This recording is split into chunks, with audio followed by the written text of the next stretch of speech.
স্বয়ং আল্লাহ তাআলা নিজেই নারীর জন্য সুসংবাদ দিয়েছেন। আল্লাহ তাআলা বলেন, এই 4টি কাজ যে নারী দুনিয়ার বুকে করবে তার জন্য জান্নাতের 8টি দরজা খুলে দেওয়া হবে। সে যে কোনো দরজা দিয়ে প্রবেশ করতে পারবে। বিশ্বনবী হযরত মুহাম্মদ সাল্লাল্লাহু আলাইহি ওয়াসাল্লাম বলেছেন, একটা নারী বেশি নয়, এই 4টি আমল যদি তার ভেতরে রাখে তার জন্য পুলসিরাত সহজ হয়ে যাবে। অবশ্যই শেয়ার দিয়ে মেসেজটি মা বোনদের মধ্যে ছড়িয়ে দিবেন। আপনার একটু শেয়ারে তারা আমল করলে আপনিও সমপরিমাণ নেকি পাবেন। এখনকার যুগে ঈমান টিকিয়ে রাখা অনেকটা কঠিন হয়ে পড়েছে। বিশেষ করে নারীরা দ্বীনের পথ থেকে সরে যাচ্ছে।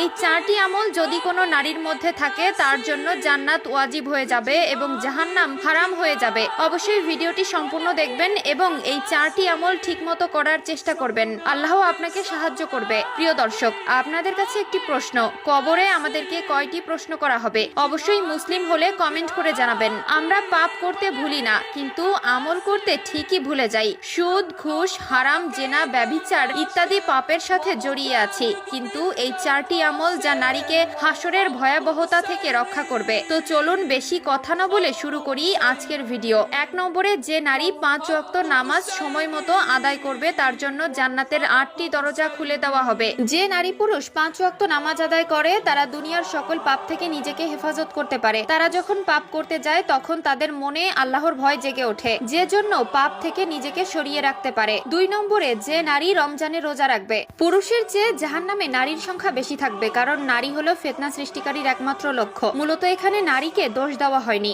শয়তান পুরুষের চেয়ে নারীকে বেশি প্রচলিত করতে পারে। শয়তান নারীর মাধ্যমেই ফিতনা ছড়াতে পারে। হাদিসে বর্ণিত দাজ্জালের অধিক অনুসারী হবে মেয়েরা। এজন্য মেয়েদেরকে ইবাদতের জন্য বেশি সতর্ক থাকা উচিত। যে নারী 5 ওয়াক্ত নামাজ আদায় করে এবং রমজানে রোজা রাখে সে অবশ্যই দুনিয়াবি ফিতনা থেকে নিজেকে হেফাজত করতে পারবে। 3 নম্বরে, ওই স্ত্রীর জন্য আল্লাহ জান্নাতের 8টি দরজা খুলে দিবে যিনি স্বামীর আনুগত্য করবে। মা ও বোনেরা, অবশ্যই স্বামীকে সম্মান দিবেন এবং স্বামীর আনুগত্য করবেন। এই দুনিয়ায় একটা নারীর আপন যদি কেউ থেকে থাকে তা হলো তার স্বামী। স্বামীর আদেশ নিষেধ মেনে চলবেন। স্বামীর পরিশ্রমকে মূল্যায়ন করবেন। স্বামীর অনুমতি ছাড়া বাইরে যাবেন না। এক কথায় স্বামী আপনাকে যা বলবে আপনি তাই মেনে চলবেন। বিশ্বনবী বলেছেন, আল্লাহর পরে যদি আমি কোনো মানুষকে সেজদা করার অনুমতি দিতাম তাহলে মেয়েদেরকে বলতাম, তোমরা তোমার স্বামীদেরকে সেজদা করো। স্বামী স্ত্রী যদি জান্নাতি হয় তাহলে জান্নাতের হুরদের সর্দার হবে সেই স্ত্রী যিনি স্বামীর আনুগত্য করেছে এবং স্বামীর সাথে ভালো ব্যবহার করেছে। 4 নম্বরে, ওই নারীর জন্য আল্লাহ তাআলা জান্নাতের 8টি দরজা খুলে দিবেন